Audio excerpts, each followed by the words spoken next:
नमस्कार माय YouTube family. तर माहुलच्या घरांसाठी कामगारांना सक्ती नको, म्युनिसिपल मजदूर संघाची राष्ट्रीय स्वच्छता कर्मचारी आयोगाकडे मागणी। तर काय आहे अपडेट, आपण सविस्तर माहिती पाहूया।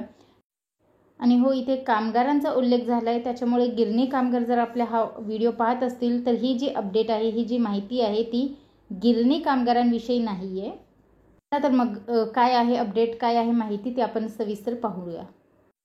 मुंबई महापालिकेतील सफाई कामगारांना चेंबूरमधील माहुल गाव या ठिकाणी घरे विकत घेण्याची सक्ती करू नका, तसेच कुर्ला पूर्व येथील PHP रिक्त असलेली घरे मालकी हक्काची म्हणून सफाई कामगारांना द्यावी, अशी मागणी म्युनिसिपल मजदूर संघाचे सरचिटणीस प्रकाश जाधव यांनी राष्ट्रीय स्वच्छता कर्मचारी आयोगाचे अध्यक्ष M व्यंकटेशन यांच्यासमोर केली। याबाबत प्रयत्न करण्याचे आश्वासन आयुक्तांनी दिल्यामुळे मुंबईत घर मिळणार म्हणून सफाई कामगारांमध्ये आनंदाचे वातावरण निर्माण झाल्याचे युनियनचे उपाध्यक्ष रुपेश पुरळकर यांनी सांगितले।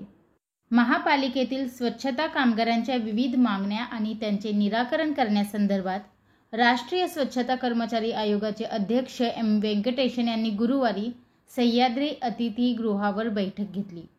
सफाई खात्याप्रमाणे इतर खात्यातील कामगारांना लाडपागे समितीच्या शिफारशीनुसार वारसा हक्क कायद्यानुसार नोकरी देण्याचे परिपत्रक लवकरच काढणार असून नव्याने नियुक्त होणाऱ्या कर्मचाऱ्यांना संकेतांक क्रमांक देऊन तत्काळ वेतन देणार असल्याचे आयुक्तांनी सांगितले।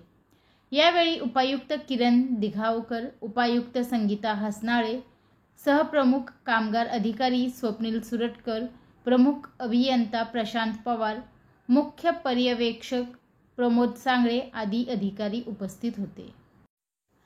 तर माहुलच्या घरासाठी कामगारांना सक्ती करू नका, अशी मागणी म्युनिसिपल मजदूर संघाची राष्ट्रीय स्वच्छता कर्मचारी आयोगाकडे केली आहे। आणि हीच अपडेट मला आपल्यापर्यंत पोहोचवायची होती। व्हिडिओ पाहिल्याबद्दल धन्यवाद। आपले सर्वांचे आभार।